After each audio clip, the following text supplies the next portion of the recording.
arena right now? Why is that so loud? Okay. I guess they're... Okay, We're here. I'll try that again. Hello, Vancouver. See? Hello, Vancouver!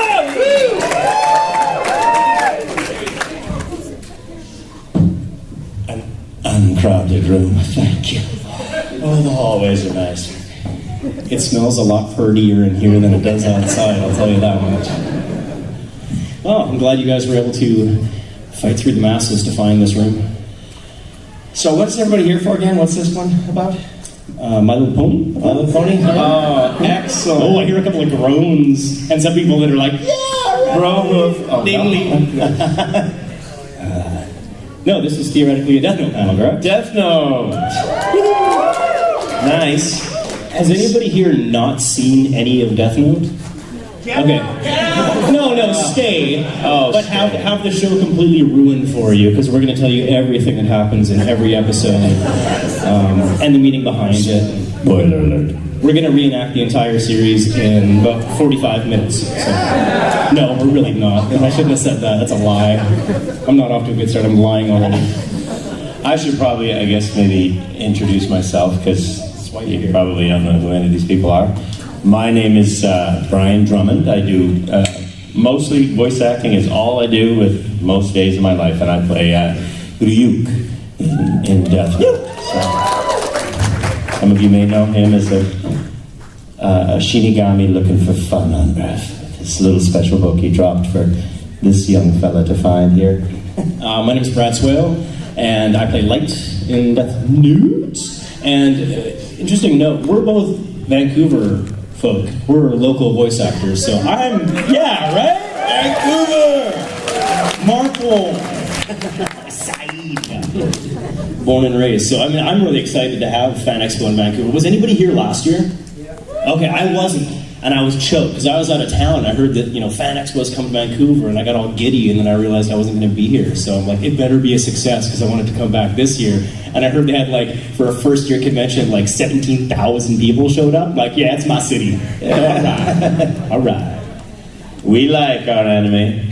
So, now, I guess we want to start right off the top with questions or fire off stuff at us. So we got a question from the people that haven't seen it. You have, okay. Yeah. First of all, big fan. What was the best scene that you guys what was your favorite? Wow. There's a lot of scenes when we go through the Rolodex. So. Was it 37 episodes? So.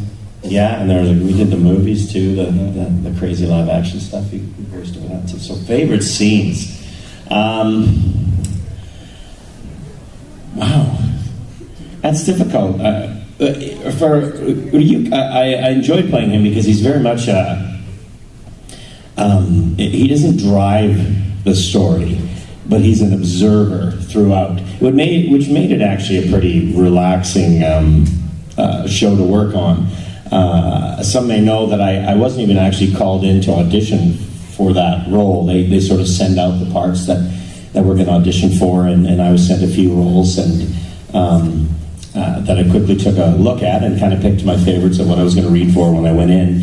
And then when I showed up at Ocean Studios for the auditions, and they usually post up some of the pictures were posted up of some of the other characters, and I saw a picture of Ryuk, and I was like, ooh, that's the most wicked looking character on the show. And I wondered, I asked right away, is there any reason why I can't read for that guy? Because I know they were trying to have some similar sound qualities to the Japanese version, and I said, yeah, you can look at it. So I only looked at those sides just before I went into the audition. I actually hadn't prepared anything, and they played me a voice reference of the Japanese performer that voiced him previous to me, and he sounded super cool. So I just did my take on his laugh and my take on his voice, and they decided to go for it. But I think probably the earliest scenes when he first meets Light are probably my favorite ones, because he's really the whole setup, and he seems so giddy with what's going to happen.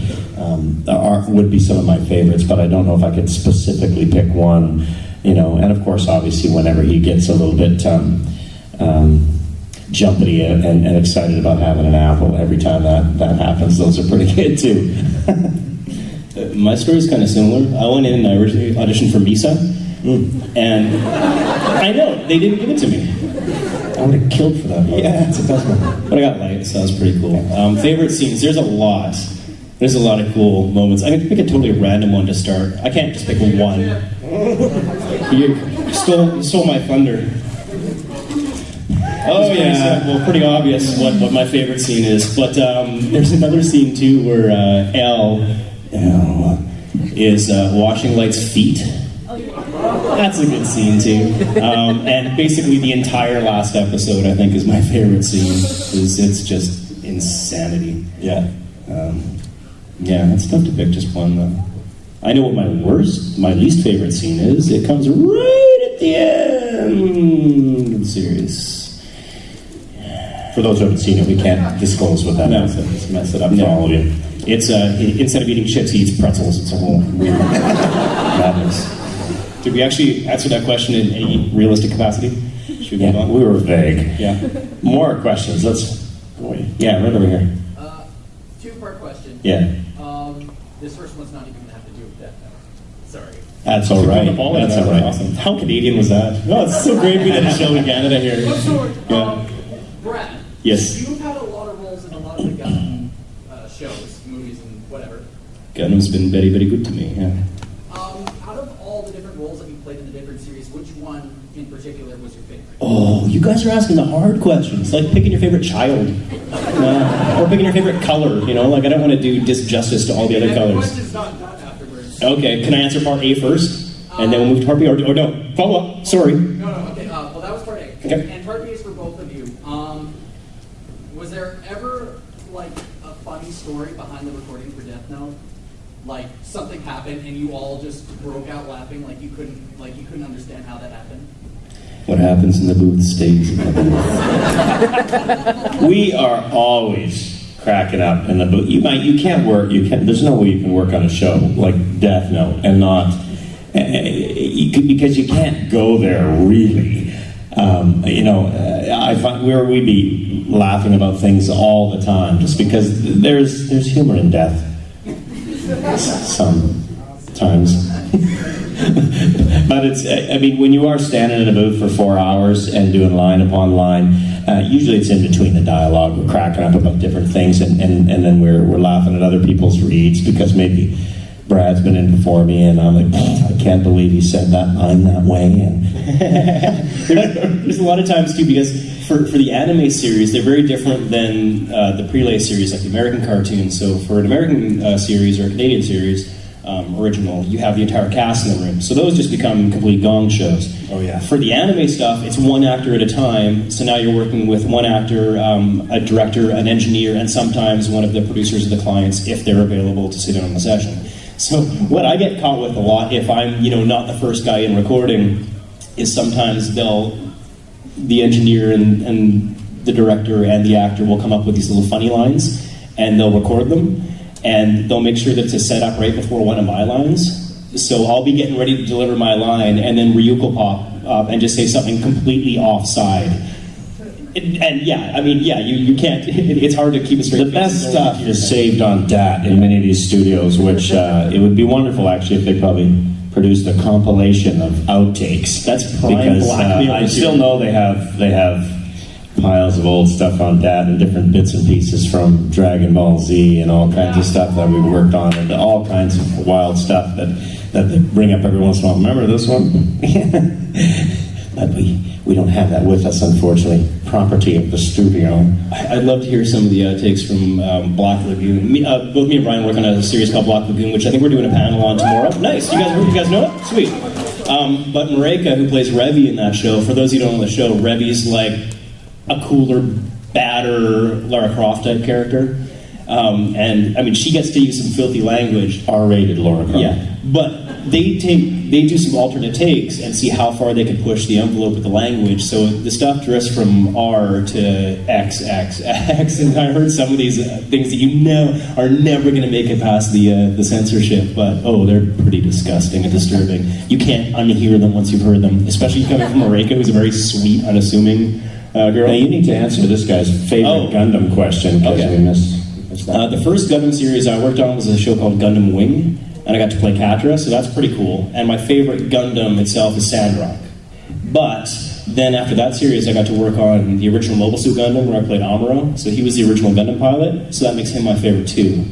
Then I got to work on a couple more series, but then finally I got to play the guy that was kind of opposite of the characters I played because he was brooding in as Setsuna in Gundam 00, and then he became my favorite. So they're all my favorites. I love them all equally. I also must say that's very Canadian too. Yes, I know. We're sorry if we answered that question wrong. I'm sorry about that. Or I should say, I'm sorry about that. Yeah, sorry. Oh, that's another thing. Okay, so I'm going to go on a tangent here. Because we've said sorry a million times, I would generally, as a Canadian, I would say sorry. But when we're recording, you can't say that because most of our stuff is geared towards an American audience. So over the years, my speech has been corrected so many times that my accent has become very mottled. So I'll be in the States, and eventually, every once in a while, I'll slip out a sorry or something. I'll get laughed at. Then I come back here and I'm talking with my friends and I'll say sorry, and they'll make fun of me too. Yeah. Slight difference. Sorry, Canadian. Sorry, American. Rainbow Dash had her hand up here. What did you enjoy working on more, Black Lagoon or Death Note? Oh, I would say. Remember what panel this is? Yes, I would say Death Note, only because Benny in Black Lagoon, he's just laid back and you know he's the driver. He's a tech guy. So for me, he's not nearly as nuanced and as much going on that Ryuk had. And Ryuk is just he's a super fun character, and every scene there's something intense going on. Whereas with Benny, he's a lot more just sort of add some bits to the story point and fill in some gaps and drive this guy that way. And a lot of it really has to do with the main three macho crew on the team. I'm just support. So, but it was still a fun show to do. But Death Note by far, I always look forward to working on that show. Let's see. Let's go a little further back this time. Maybe right back there with the black jacket on there. Yeah.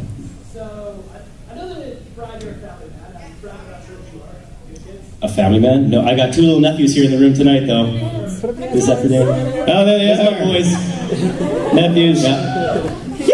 Oh, waiter. To keep it PG in here. Sure. Oh, I have kids. Oh, yeah. I act like a child. You get paid to act like children all the time. I guess my question is, Death Note's not really a kid's show, or maybe it is. I don't know, I let my 8-year-old sister watch it, maybe I shouldn't. You shouldn't have done that, man. Get out. No. I guess my question is, do you let your kids or nephews watch Death Note? If so, how much is it? Mine are older. So, I mean, I have 18, almost 16, and 12. Now, the older two have seen Aiden for sure. He's a big anime fan, so he's seen tons of Death Note of the box set. So he's watched a lot of it. Brenda, the middle one, she's watched some, and then my youngest Ashlyn, she hasn't watched any of it. I think she's just not as interested in that stuff. She's like, Dad's voice, whatever. I don't think we're quite ready for Death Note just yet. Yeah, no, guys, no. But we're getting there. They've just been watching Lord of the Rings, so we're getting closer. Yeah. We like them to sleep through the night. Yeah. Oh, that's a helpful way to sleep through the night. Orcs in your mind. It's like, great. That's fine, because that's when I go home, so that's really on you guys. Yeah. But it is actually kind of funny, just having 2 nephews, and I'm sure you having kids too. When you work on different cartoon series over the years, and there are certain shows that are kind of popular, like Dragon Ball Z or something like that, and it's kind of cool when you know somebody that's obviously at a younger age that are kind of interested in some of the shows you're working on, and when they're younger they don't make the connection. You could say, oh, I worked on that show, I was a voice actor on the show, and they're like, what are you talking about? No, it's a character on TV. Stop lying to me. Like, okay, just enjoy it, never mind. I know this has just happened last night. We had older friends over, and then there was a niece and nephew that came along for dinner at my place with my family, and they were probably late 20s, maybe. We're just chatting, but they didn't know me, so we're just, and they're like, oh, what do you do? I like keep it on the down low. I'll just do voices and animation stuff. And we were talking about this weekend. Oh, well, you're a guest this weekend? Why? What do they want to meet you for? I'm like, I don't know. What shows you done? I was like, oh, well, Dragon Ball Z and this and then. The guy just about fell off his chair in my house. I'm like, oh, no, now he knows. It's like, well, who? I I said Vegeta on Dragon Ball Z. And he's like, what? And when I was in college, oh my God. And it was all the college stories. We would sit there and be like, yeah. And I was like, oh, and then I sidetracked the whole dinner evening, and it was just wrong. Usually that's why I try not to bring it up too much. Go ahead. Mr. Drummond, sir. Okay, you brought it up, so now I need. Can you do the over 9,000? Over 9,000? What does that mean? Please, for me. Pretty good. Oh, yeah, that. Hold on. I gotta go down there. I think the microphone. It's a very bizarre meme. Does anyone know how it even began? I'm not. It's incorrect. And I know it is incorrect. It must be over 8,000, I think. But what? That's what was written. That's the thing. That's what was written on my page. It said Vegeta says this, power level. Nappa says this, and Vegeta says that, and then I have to go over 9,000. Hold on to your ears. First, I have to find the correct voice. Yes, Vegeta, of course. Where is he? I can't stand. He doesn't even. How can he be a Saiyan? I'm the prince of all Saiyans. Wait a minute. Power level? Over 9,000!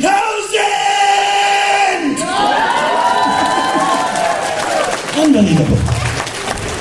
Boom. Oh, that was just for me. That was good. Oh, dear. Thanks, Rob. I haven't said that before. Yeah.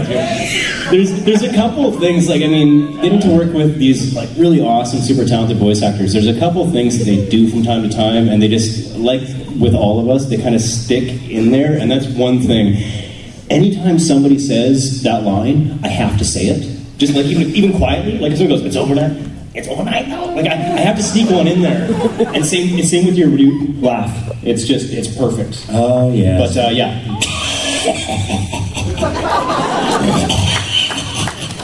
Good fun, yes.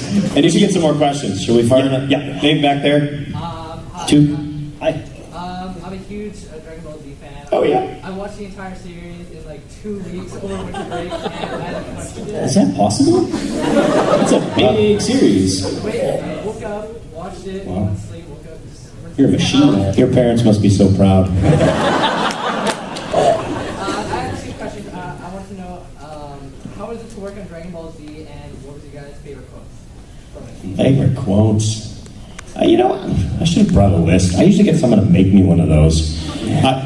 Honestly, for that show, because it's been on and off, and you know, there's the American version and all the stuff we did up here and more. And I've been doing that voice for 20 years this year. Wow. So there's people in here who were like, man, he's old. They weren't even born, weren't even thought of. Weren't even a twinkle in anyone's eye over there, you know, with those little nephews. So to remember quotes, obviously over 9,000 is one that's brought up to me the most. There's certain scenes that were always fun, but actually, honestly, most of the time when I had to work on Vegeta, I was not that excited about it. In most cases, because it was a brain-splitting migraine. My head would hurt after. My throat would practically bleed. It was not a fun experience. When I go, yeah, my agent would call, yeah, you got a 4-hour session for Dragon Ball Z on Friday. I wasn't happy. And I always tried to make sure it was booked on a Friday so that I would have at least 2 days for my throat to recuperate, because that's all. I was like, is it more fight? And he just fights all the time and screams. And it's a short power-up scene that lasts over 9 episodes. And then over 9 episodes? There were 9 episodes. Yeah. So I will be honest with you. He's just a phenomenal character. I love, working on the show is fun, but actually, vocally, it was a painful experience in most cases to do. So I was pretty lucky because I played Gohan, so for the most part he was like going through the whole Saiyaman saga and stuff. He was just goofy, whatever. It wasn't towards the end where he started screaming you into commercial. And that's when you had the 4-hour sessions where you see your doing your Kamehamehas or just screaming at the top of your lungs, ah! And it's a 35-second scream, and at the 33.5-second mark you go, ah! Oh, you started to ramp down. it's going to commercial. He's We're not come gonna be back able to loop that, so- We can't. Yeah, we can't do anything with it. Do it again, and that's when you wake up on the floor afterwards. What happened? What happened? But at the same time, I was working on that. I was working on a show that nobody's seen called Arjuna. It was originally Earth Maiden Arjuna, and then it became called Arjuna or whatever. And it was funny having polar opposite experiences in the booth, because I'd go and scream my lungs out for 4 hours, and then my afternoon session would be a guy that's like this, why do we fight? It's just totally weird. I think that helped me go slowly mad. Stuff like that. And then Death Note comes along, okay, now I'm just hooped. Let's go to, well, maybe I'll pop up to the front here. How about, did I get a question from you yet? No. Okay. Kind of more of a technical question. Sure. Do you guys find yourself recording in booths still quite a bit, or do you guys have like home studios? I prefer the beach to record. Yeah. If they can do beach recording, I'd be all over it. It is in a booth. I mean, I have a home studio, but because they want, when you're working on a show, you want the same sound for all your characters, and there's, you know, a multitude of different microphones. So if, you know, Brad's got a certain mic in his house, and I have a mic in my booth, and then he's got a big studio, or mine is smaller, and like whatever side, you know, you're gonna have different sounds, and you won't be able to mix it.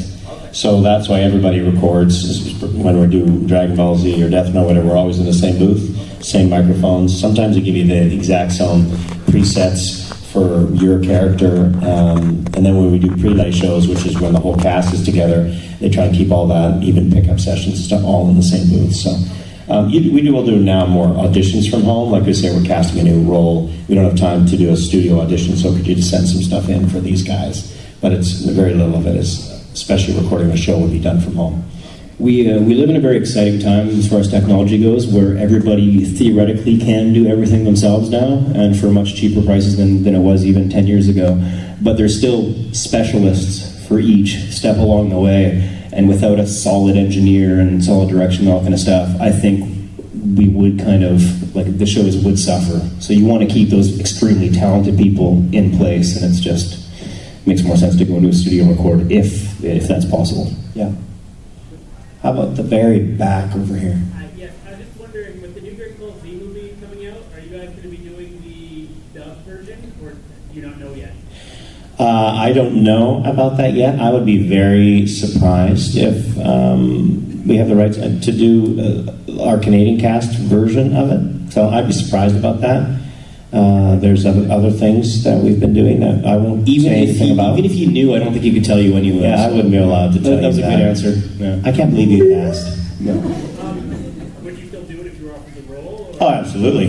Yeah, I would love to do it. Yeah, whenever they wanted to bring me back to do Vegeta, I never questioned not doing it, because it was the very first anime role I ever got, and years ago. So I'll be excited to do it as long as it keeps coming around until the larynx falls out.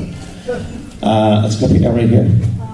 I was wondering, with both of you for Death Note, what was your favorite character besides the character that you played? Actually, no. No, obviously, as we started the show, Light is a super interesting character. Like the decisions that he makes and the path that he's traveled. Like it's quite the story arc. It's not that often that you probably get to have a story arc like that. Ryuk doesn't have much of a path. It's a smaller one. Because he's a god basically, so he can choose to do whatever and has much more control, whereas Light is in a completely different place from when he first finds the Death Note to the end of the series. He goes on a massive journey. So that, as a performer, if you could actually, do that on camera and not have it separated out over years of time, it would be a performer's dream to have that kind of a story arc or a role to play. And Elle, of course, is a pretty great, fantastic role as well. But that would be one, probably as a performer, that would be one of the most fun ones for me. I hate Elle. I hate Nier. There's a lot of really great characters on that show. Even Jealous, little Shinigami Jealous. He doesn't have much of a role, but yeah, I don't know. I like them all. Misa, I apologize. I was a bad man. I think I have a lot of apologies for that show. Okay, let's move on. Sure. We might want to go over that. So how about over there? Yeah, it's been 6 years, Brad. How you been? Tell me everything. It's been a long time. Yeah. I'll be looking forward for a photo and autograph at Black Lagoon tomorrow. But I got a question. Going back, talking about stars that you work with. There's one person that I think is not getting a lot of respect or haven't been a lot of conventions lately. So my question is, how is French Tinker? I haven't seen French for a while, and so honestly, I couldn't tell you that because I've worked on a number of shows with French before, and I'm not actually sure how he's doing. French is not a young man, well into his late 80s. I would even say at this point. So that's an excellent question that would for me to I could probably look into that for you, but I actually don't know because I haven't seen him on a show. Probably the last time I might have worked with French was on a PBS show called Martha Speaks, maybe about a year and a half ago. So that was a while ago. Yeah. Well, but I haven't seen him in the doing anime work or prelay stuff for a while. But he's retired, and it's sort of just whenever it comes along. I mean, when you're retired and you want to do what you want, you might get phoned all the time about doing stuff and go, I'm done. I'm living my life.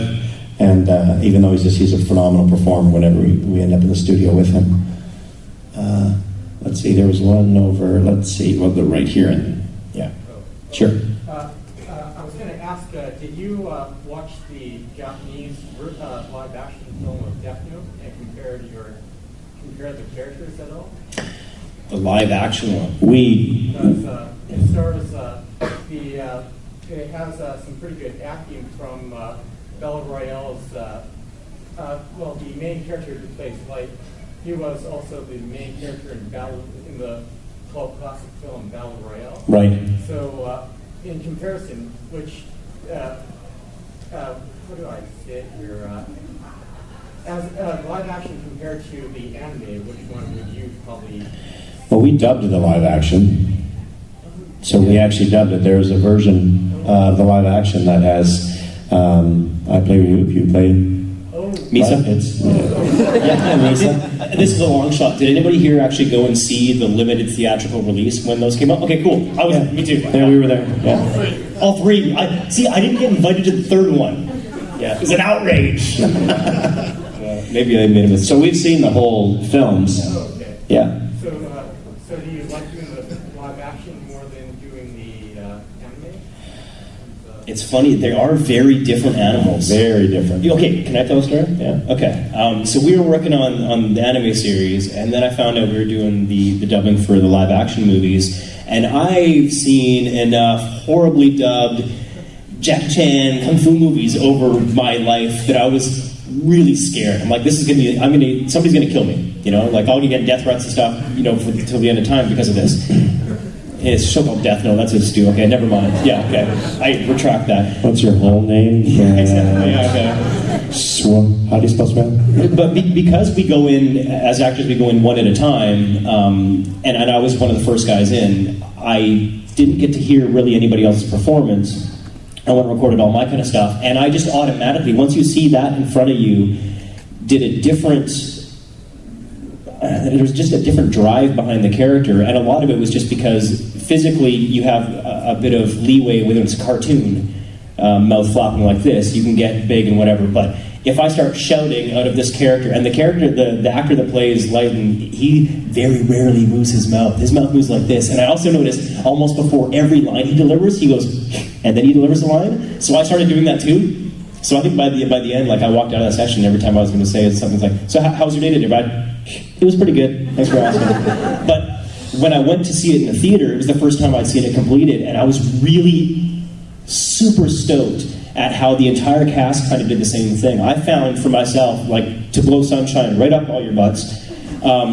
If like 15 minutes into the movie, I kind of forgot that it wasn't supposed to be in English. Like, I didn't find it a distraction, which is really what I was hoping for, and so I was pretty happy with it. That was a long story. I got excited. I lucked out with Ryuk because he was animated as well in the live action movie, so it was very similar for me. So I didn't have to struggle with trying to voice match or dub the live action stuff, which is a real different animal unto itself. It's challenging to do. Should we grab one where I saw? Okay. Oh, look, there's Ryuk right back there with the mask. Can you stand up, please? Yeah, great costume. Woo! Look at that. Oh, yeah. That's awesome. Nice. Do you feel like there are any auditories and voices for any of the characters of Death Note, specifically like randomly Specifically like what? I think you have an answer to your own question, don't you? Yeah. Who did you hate? Come Specifically for the live on. action? in the live action round, there was a male. Oh, yes. So Yeah. other than that, can you think of any? Oh, other than that. Darn, that was my answer. So, no, I don't know. I love the cast.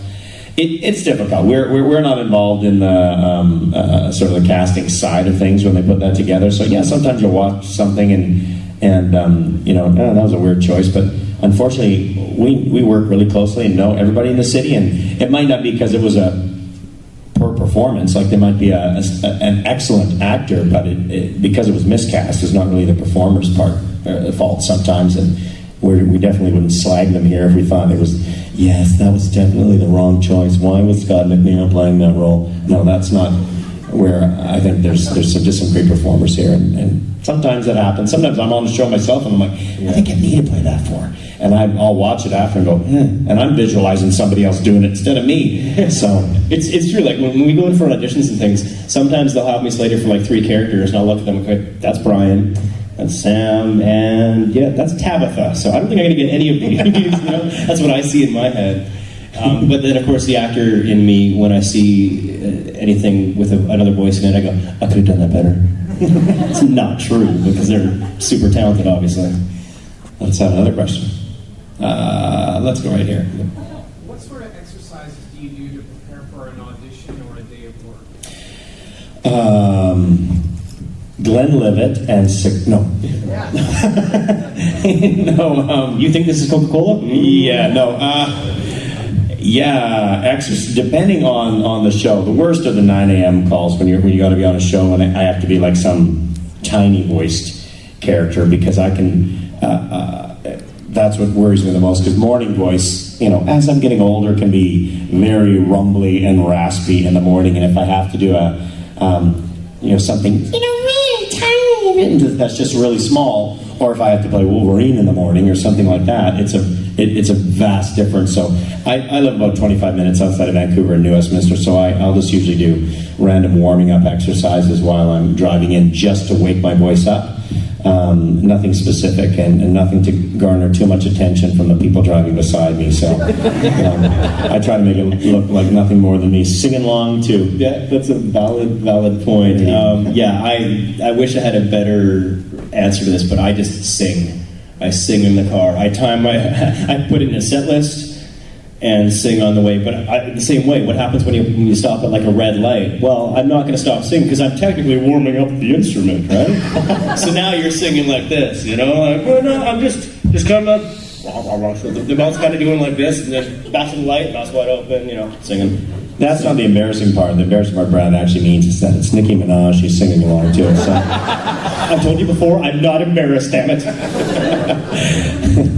That's a genius. I'm gonna jump. Yes. How did you feel about the relationship between Ryuk and I thought it started off good. I didn't know what happened. I thought we were doing good. Did I neglect you? Were you just not interested in a long-term relationship? Yeah, at this point.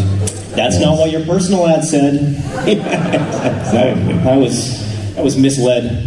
It does change a bit. I think, even though he's Shinigami and probably shouldn't become attached to anything, you probably noticed in the series as it moved along, he was quite detached from light off the top and just wanted to observe what would happen in this scenario. But as the show moved along, you probably saw that there was a bit more of a bond between them, and he did begin to have more concern and more thought about what decisions Light was actually going to make. So when you ask how I feel about it, I feel it was just fine. Yeah. That's a really good question, actually, especially considering we're both here. It makes sense. But you could see kind of the power shift, and I never really thought about this before, but you can see the power shift between the two characters kind of as the story progresses. Obviously, at the beginning, Ryuk is the power guy, and then he kind of starts to take a back seat a little bit and let Light kind of do his thing, and then there's, the tie with the apples and stuff, where you kind of see the power shift back and forth, and then towards the end, Light thinks he's got it all locked up and everything, and then you also realize that Ryuk still has the ultimate power. So, that's a good question. Yeah, what grade are you in, man? We better go to this side. We'll bounce maybe to the back. Let's go right on the outside here. Throughout your careers, you guys have done many different characters. Of the story arcs, which one is the least that you didn't like? The least that I didn't like?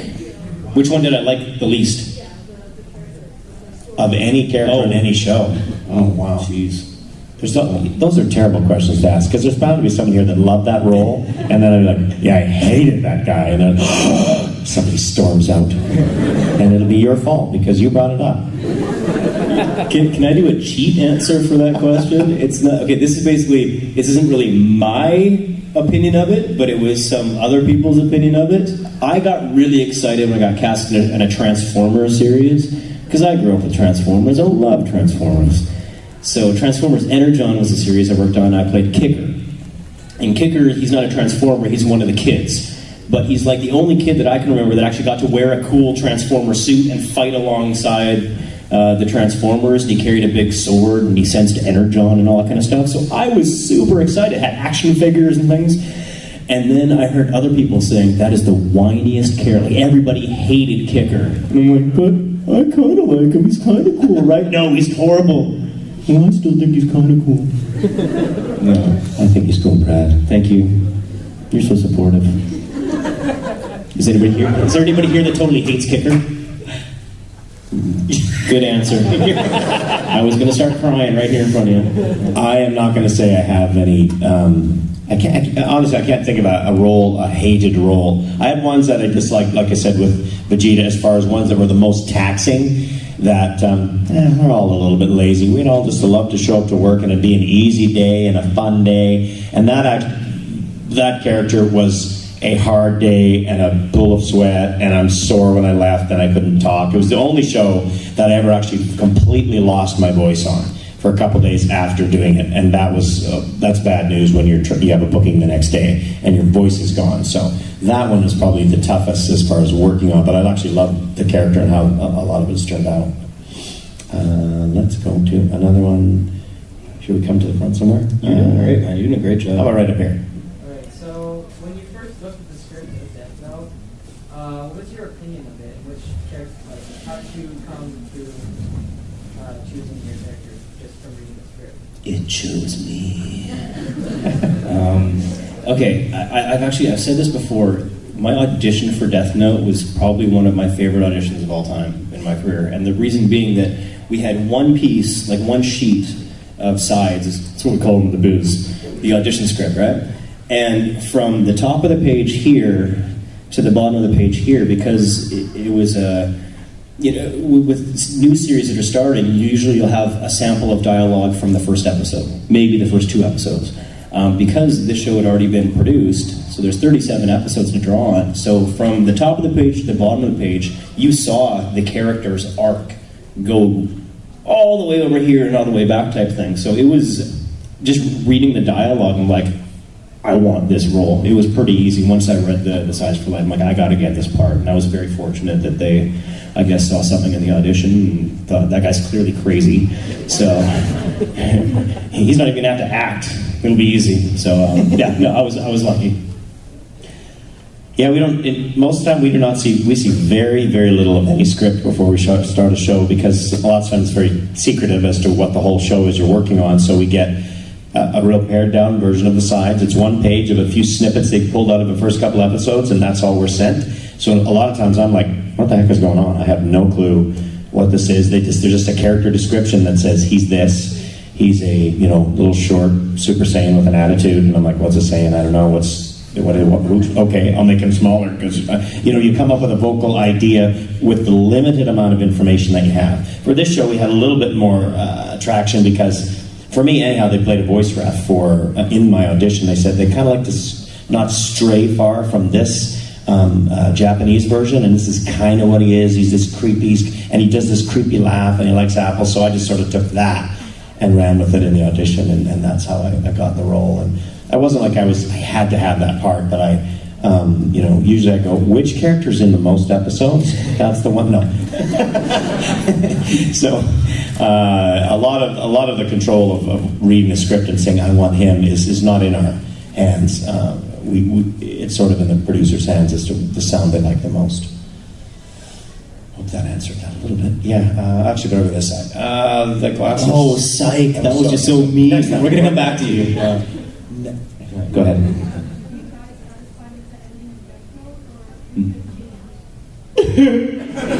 Oh, I would make a couple revisions. There's people who haven't seen it. Are you going to talk about it? Well, that's really not our fault. The Death Note panel, yeah.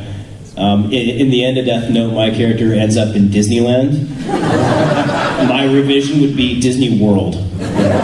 More options there. Yeah, because Harry Potter World's in the same vicinity, so that's basically the reason for that. You, Butterbeer. Yeah. I liked it. No, I was okay with it. Yeah. It was my plan from the beginning. One thing that is interesting is the manga has a slightly different ending than the anime, which has a slightly different ending than the live action. Yeah, it's kind of cool. And that makes some people absolutely nuts. Like, that drives them crazy. I think it's cool. You got options. Options are always good. Now we'll go over here. So, what was the hardest part of portraying your character, if there was one? Hardest part. Last episode. Yeah. A question that you get from time to time is, do you watch the original Japanese before you perform the show? And to some degree, usually I'll watch a little bit just to kind of get an idea of the pacing and kind of the theme of the show and whatever, but I don't ever really want to mimic a performance that's already been done in Japanese, because Japanese is just like the coolest language. Like, it's just cool, right? And I speak English and I sound like this, so I can't really compete. So I kind of want to do my own thing, so there's not just a direct comparison or whatever, but I couldn't help it. I was so attached to the series that I watched that last episode in Japanese probably 4 or 5 times, because I knew the laugh was coming. And Mamoru Miyano is the fellow that played him in Japanese, and he killed it. I mean, he did such a good job in the series in general. So I wanted to kind of do as much homage to what he did, but know it well enough to kind of do my own thing and stuff. So that was probably my most painful session, and I know it was the most painful session for the director and the engineer, because I'm pretty quick when it comes to the anime stuff. I can use this reference here, because we're in Canada. I was once told that I was the Joe Sakic of ADR, which is dubbing. So I'm like, yeah! I think I said that in Texas at one point, so people go, Never mind. Yeah, and an engineer told me that at one point. I'm like, that's such a sweet compliment. But for this last episode, I was a pain in the butt, because I wanted to record everything 8 times, and partly it was just me whining because I didn't want the show to end. So I'm like, no, if I don't finish recording, then the show doesn't end. So yes, that was tricky. Most difficult thing. I find Ryuk to be a difficult character, but I would say it's not easy to be in the booth and make it sound like you're eating an apple when you don't have an apple to eat. So that is a trick to try and make the sounds like you're eating one and not eating one. I'd be like, okay, yeah, Brian, that sounded a little more like a grape. And one more time. No, I thought it was a star fruit. Can you make it more crunchy, like Red Delicious? No, that's too starchy. Go with a golden delicious sound. Excellent. Thank you, Brian. Oh no, we had some tech on that. Can we get it together? There was some tech on that, some spitty sounds. It's not that juicy of an apple, it's a dry one. Sorry. Oh, wow, you're pushing it. It better be a 2-second one. Go. Yeah, so I was just wondering, how like in the original Japanese, it seems more aimed toward like an older age group, but then when they bring it over here, it's kind of like almost like younger. Do you have like any opinions on why they do that sometimes? North Americans are more immature. I don't know. I have no idea. I didn't. That wasn't a connection I would have made. I would assume there's more younger people that are probably interested in it in Japan than here. That's a really good question, just not for us because we have no idea. Yeah, I have no idea either. Okay, let's we better look over to the side. Red hair. Yes. I don't know. I apologize if this question may have already been asked. You are forgiven. As you may or may not have been aware, January 28th, yes, of this year was when it ended. When the show ended. Like the actual show date in the show was when it ended. Oh. Yeah. Were you aware of that? And did you do anything special that day? I was not aware of that at all, and I have Twitter, so someone should have brought me up to speed. So we should have been made aware. Thanks so much for not filling me in on that, because I would have had Brad and I would have had a party, probably. Yeah. Okay. Well, next year we'll celebrate the anniversary of the day that we missed the that actually ended. We'll party twice as hard.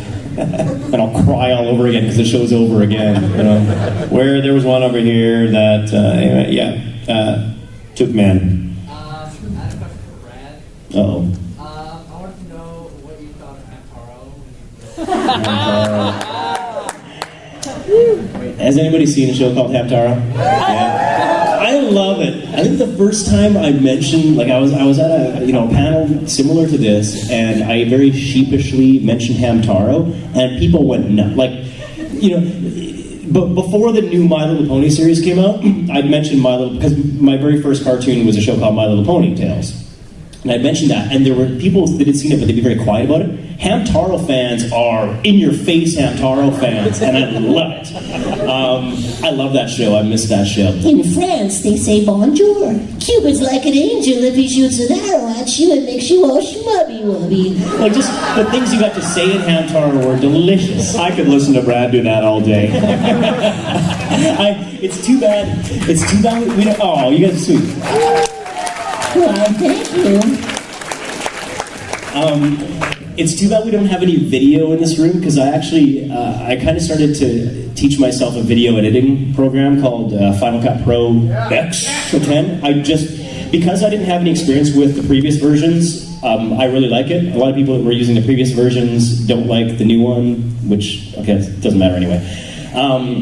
So I'm like, okay, well, I need a project to kind of help me teach myself how to use this program. So I'm like, AMV makes sense. We'll make a music video, right? So my first project was a Death Note AMV, which I would love to bring here and show, but we have no video and stuff. My second AMV was Hamtaro meets Beastie Boys. Wow! Check it out. You can find it. I'm not really on Facebook or Twitter or any of that kind of stuff, but I do have a Facebook fan page that my agent kind of set up for me and then abandoned.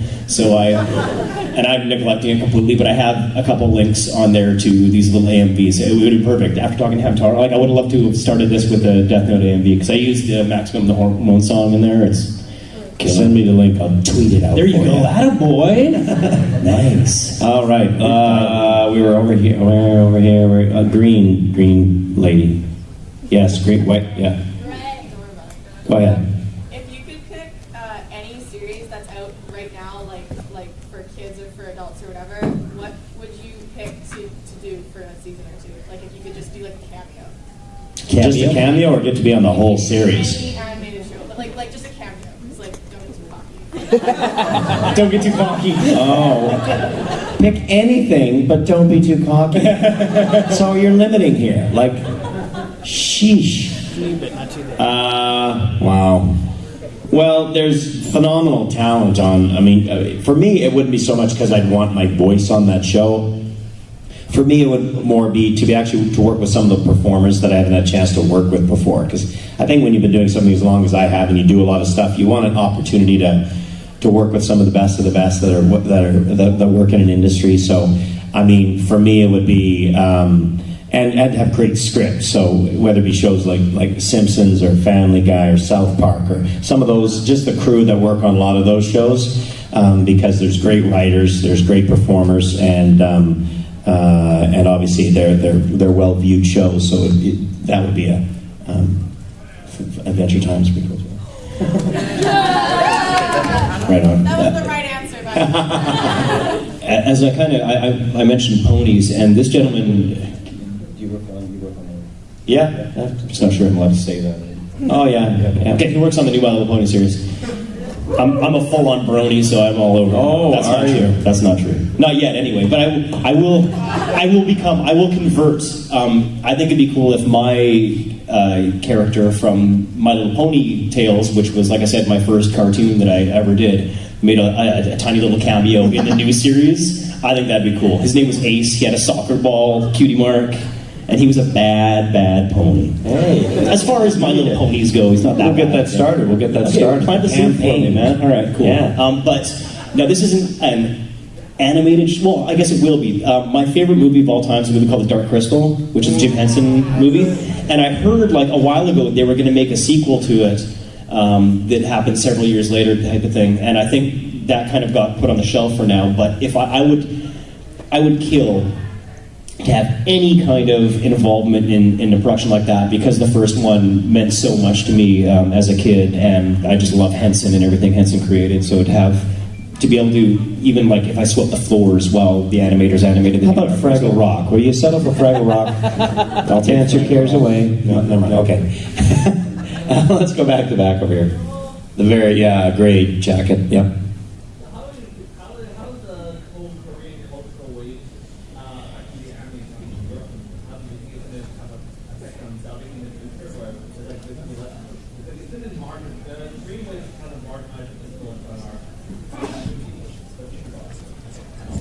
Wow, that's almost too deep. Yeah.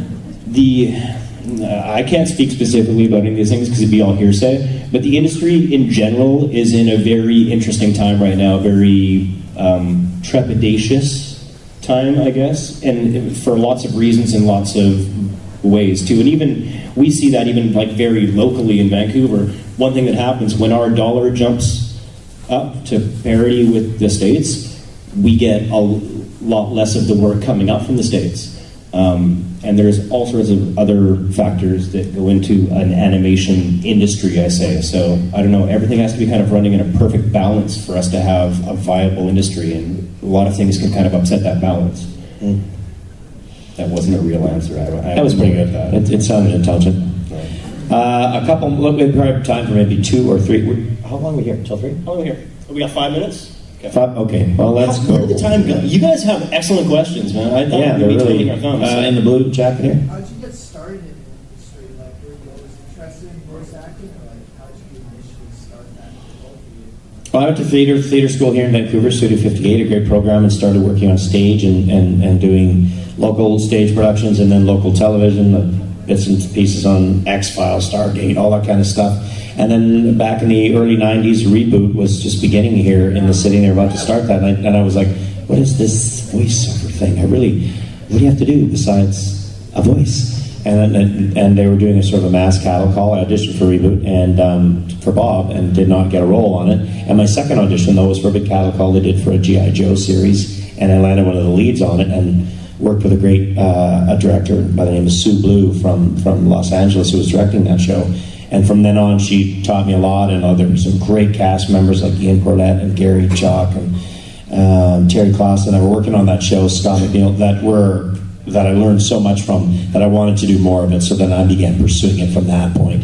And it was really right after I got G.I. Joe, when I got Dragon Ball Z, right after that. I'm so glad you asked me this question. This is the first time I can answer this in a specific way. The reason that I'm doing this is because, Tracy, can you stand up, please?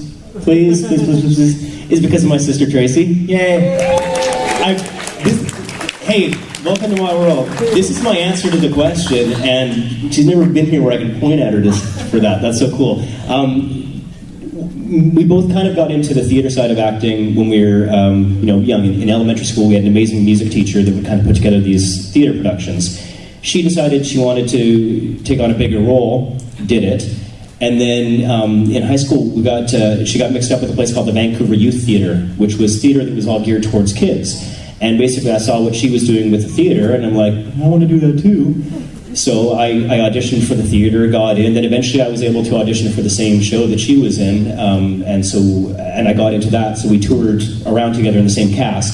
And there was an agency right across the street that was kind of watching the kids that were coming through the theater, and they approached the two of us at one point and asked if we wanted to join their agency. And they said they'd start sending us out on auditions for, movies and TV shows and commercials and things. And so we said, yes, please, we're going to win Oscars.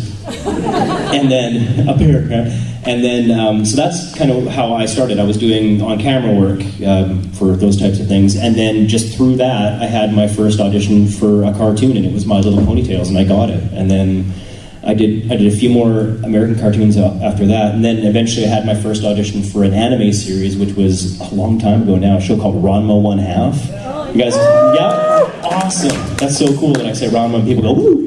And then suddenly that kind of picked up, and then I went to college, and I was taking graphic design, illustration, that type of thing. And so I kind of phased out the on-camera stuff because I hated it. But the voice stuff I just love so much. So as long as I can continue to get little pockets of work here and there, I'll continue to do it. I love it. It's awesome. Ryan, sorry, just one quick thing. Yeah. When you first heard the over 9,000 thing, where were you when you first heard it? Started to look really good. Were you just like... It was me hiding in his bushes shouting it at him. Yeah, yelling it. It's like, what, Brad? Is that you? What was your reaction? Were you just like, what? I started just going to, I think I heard at a convention probably first, someone would tell me, because I wasn't really, I hadn't paid attention that it had become some meme that was making its way around the college circuit and stuff, and I was like, what?